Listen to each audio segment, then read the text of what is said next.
धर्म प्रेमी बंधु, आप सभी को जय जिनेंद्र। मेरे इस चैनल में आपका स्वागत है।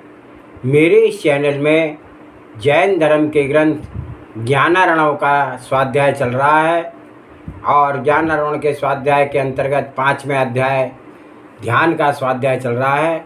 स्वाध्याय आरंभ करने से पहले मंगलाचरण करते हैं। नमे श्री वर्धमानाय निर्धूर्त कललात्मने सालोकाणां त्रिलोकाणां यद्विद्या दर्पणाय ते सर्वे श्रोता सावधानतः शृण्वन्तु। श्लोक संख्या 251।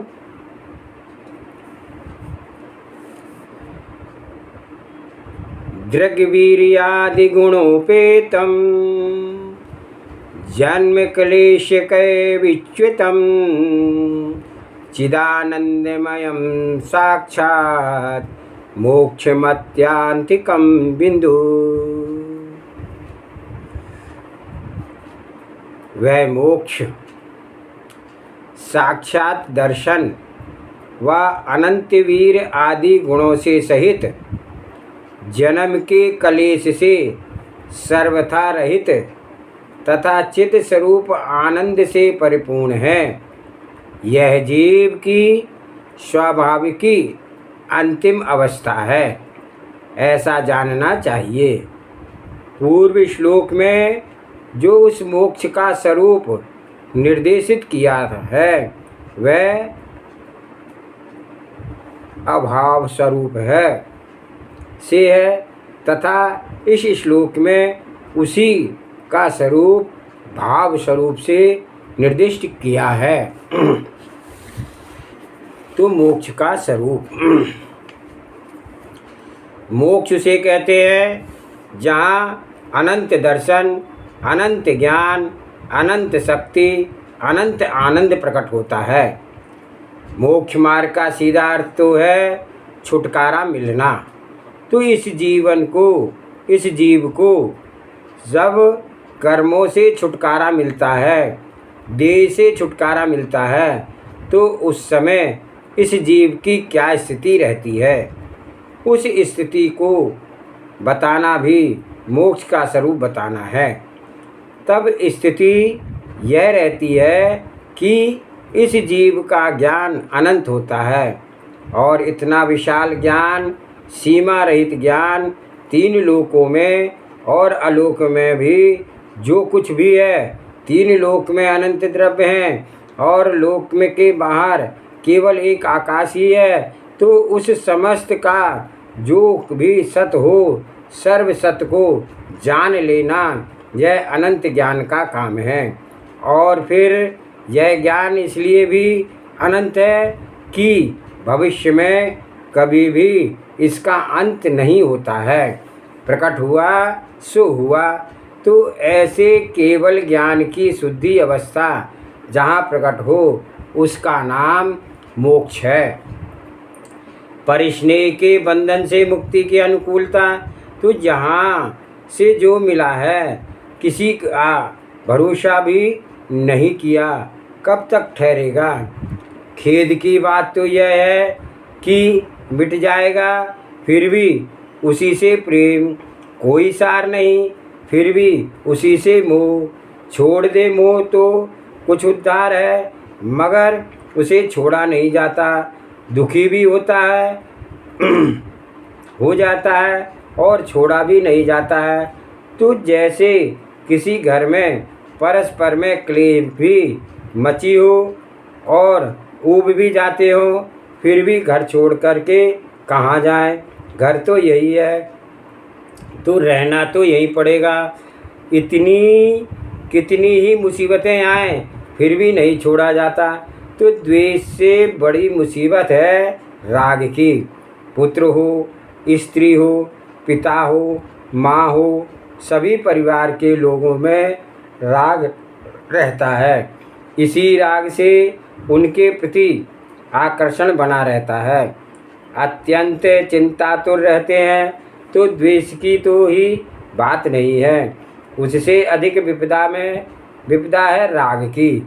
तो जैसे द्वेष में भी रह करके यह जीव पर को छोड़ नहीं सकता है, तो उससे भी ज़्यादा विपदा राग की है। राग में रहकर तो यह कभी छोड़ ही नहीं सकता, तो द्वेष में तो कभी अलग भी हो जाएगा, पर अलग हो जाने पर संकल्प भी है। मगर राग का बंधन बहुत विकट बंधन है। यहाँ ये सब राग द्वेष घट गए, वह कर्म बंधन भी दूर हो जाते हैं तथा इस जीव की शुद्ध अवस्था प्रकट होती है। तो यह है अनंत दर्शन। वह जो अनंत दर्शन है, अनंत शक्ति का अनंत आनंद सहित परिणति है, वह मोक्ष अवस्था संसार के समस्त संक्लेशों से रहित है। सर्व कर्म ही संक्लेश है, तो सर्व क्लेश छूट जाए उसका ही नाम मोक्ष है। सम्यक ज्ञान बिना चिंताओं का अभाव। भैया सबके साथ जुदे जुदे किस्म के क्लेश लगे रहते हैं और सबके क्लेश अपने अपने सामने हैं। लोग सोचते हैं कि अमुक काम कर लें, दुकान को इस ढंग से बना लें तो सब क्लेश दूर हो जाएंगे, फिर हमें कुछ नहीं करना है। लेकिन बात क्या होती है कि उस दुकान की अवस्था हो जाने पर फिक्र और बढ़ जाती है। यहाँ कोई ऐसी बात नहीं है जिसके हो जाने पर चिंताएं दूर हो जाएं। तो कोई एक काम हो गया तो उसी में दो चिंताएं और सामने आती हैं। तो चिंताओं से निवृत्ति यह मनुष्य जब तक नहीं हो सकता जब तक वह सम्यक ज्ञान को आश्रय ना दे, ज्ञान दृष्टि ना बनाए। तो एक विपदा दूर हुई नहीं कि दो विपदाएं और सामने आ जाती हैं। कसाय जब तक लगी है तो कुछ भी सोच लो वह विपदा है। बच्चे लोग सोचते हैं कि परीक्षा दे दें, पास हो जाएं तो फिर मौज है। अरे मौज कहाँ है, फिर जौलाई आएगी, दाखला होगा, फिर वही पिटना, परीक्षा देना शुरू होगा। तो ऐसे ही जगत के सभी कामों को समझ लीजिए, एक विपदा मिटी नहीं कि दो विपदाएं तैयार हैं। जन्मातीत अवस्था की सरल रूपता। तो मेरे करने योग्य इस जगत में कुछ भी काम नहीं है। यह ज्ञान जगे तो उसकी सब चिंताएं दूर हों। मगर लोग तो व्यर्थ में चिंताएं करते हैं और उसमें भी अपनी चतुराई समझते हैं। तब क्या करें, सिवाय तत्व ज्ञान के कुछ भी शरण नहीं है, तो उसके ही फल से मुक्ति मिलेगी। यहाँ किसी भी प्रकार के कलेश नहीं होते, वह अवस्था ज्ञानानंद स्वरूप है। पूर्ण तो ज्ञान वहाँ प्रकट हो और पूर्ण आनंद वहाँ प्रकट है। ऐसी जो केवल आत्मा ही आत्मा रह गया और शुद्ध सहज गुण प्रकट हो गए, तो उसी ही अवस्था का नाम मोक्ष है। ऐसे मोक्ष के लिए जो प्रयत्न रखता है वह पुरुषार्थी संसार से तिर जाता है, जन्म उसका ही सफल है। आगे जन्म ना लेना पड़े, ऐसे उपाय कैसे जल्दी बन जाए, उस जन्म की सफलता है। तो इन चारों पुरुषार्थों में मोक्ष पुरुषार्थ ही उत्कृष्ट है और उसे ही करने का हमारा आपका हित है। श्लोक नंबर 252। अत्यक्षम विषयातीतम निरूप्यम स्वभावतम अविच्छिन्नम सुखम यत्र स मोक्षे परिपठ्यते। यहाँ पर अतीन्द्रिय विषयों की अपेक्षा से रहित अनुपम स्वभाव से उत्पन्न हुआ पर निक्षेप और सब प्रकार की बाधाओं से रहित सुख उपलब्ध है, उसे मोक्ष कहा जाता है। तो मोक्ष में इंद्रियातीत निराकुल सुख। तो मोक्ष किसे कहते हैं? जहाँ पर अतीन्द्रिय निर्विषय निरूपम स्वाभाविक विच्छेद रहित परमार्थिक सुख हो। आत्मा की ऐसी स्थिति का नाम मोक्ष है, जहाँ ऐसा आनंद निरंतर अनुभव में आता रहता है, जो इंद्रिय से अतीत है। इंद्रियों से उत्पन्न होने वाला जो सुख है, अर्थात इंद्रिय के निमित्त के कारण से आनंद गुण का जो विकार उत्पन्न होता है, वह सुख नहीं है, क्योंकि उसमें क्षोभ पाया जाता है। संसारिक सुखों को भी कोई बिना क्षोभ के भोग नहीं सकता है। सुख भोगने के काल में भी क्षोभ बना हुआ है, तो पर कल्पना में इसने आनंद मान रखा है। मोही उसी क्षोभ को याद नहीं रखता है, किंतु संसार के प्रत्येक सुख क्षोभ से भरे हुए हैं। एक दुख में क्षोभ होता है तो एक सुख में क्षोभ होता है, तो इसी स्वरूप से भ्रष्ट होकर बाहर बाहर दृष्टि डालते रहना, यह क्षोभ का काम है।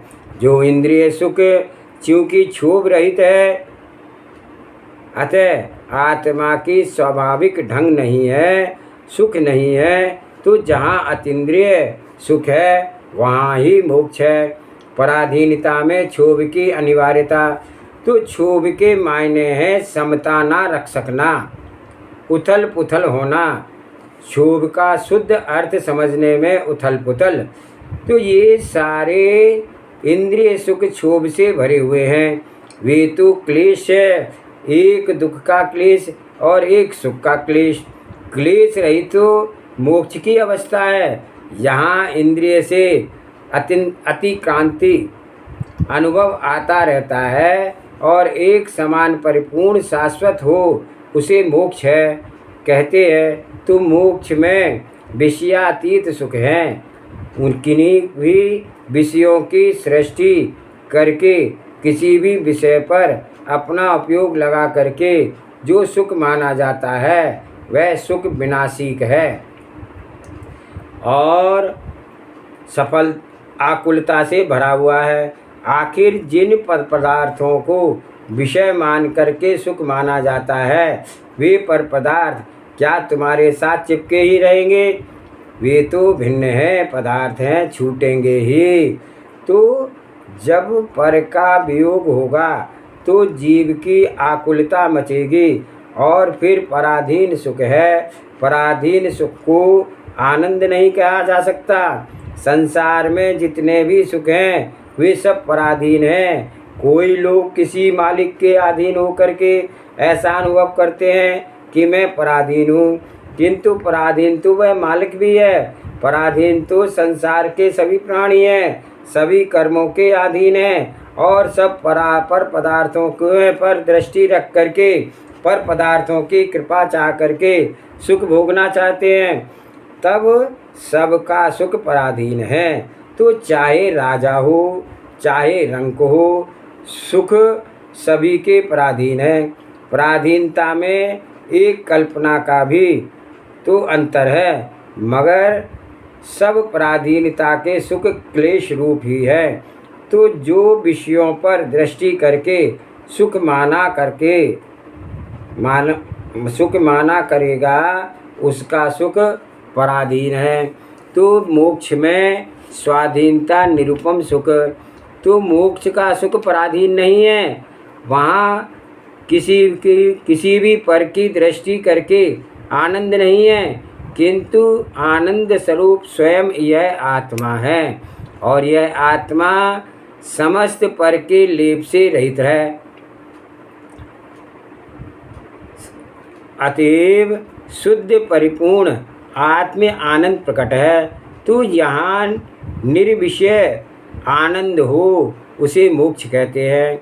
तो मोक्ष में आनंद निरूपम है, उसकी किससे उपमा दें? आचार्यों ने संसारी प्राणियों को समझाने के लिए मोक्ष सुख की उपमा देने का प्रयास तो किया, मगर उनका प्रयोजन कुछ संसारिक प्राणियों का आकर्षण मात्र है, उपमा नहीं है। क्या अंदाज बताया है कि तीनों लोकों तीनों कालों में सभी सुखी पुरुष देव इंद्र सबका जो सुख हो, उसके भूत वर्तमान और भविष्य के सभी सुखों के इकट्ठा कर लो और उससे भी अनंत गुना सुख मोक्ष में है। संसारी प्राणी इन बातों को सुनकर के सुख खुश हो जाते हैं, लेकिन मोक्ष का आनंद की चीज़ ही जब अलग है तो गुना करके भी क्या हिसाब लग सकता है। तो मोक्ष का सुख निरूपम है। हाँ, सांसारिक सुखों में कुछ उपमा देते जाएं, वहाँ कुछ बात चल भी जाएगी।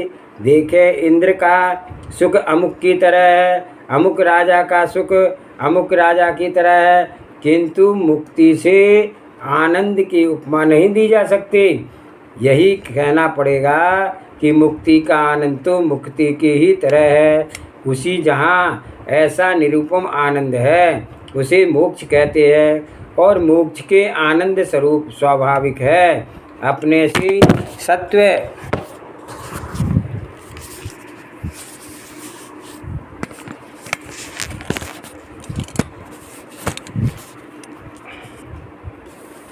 अपने से सत्व में अपने ही स्वभाव में प्रकट होता है, तो वह किसी पर ही अपेक्षा प्रकट नहीं होता है।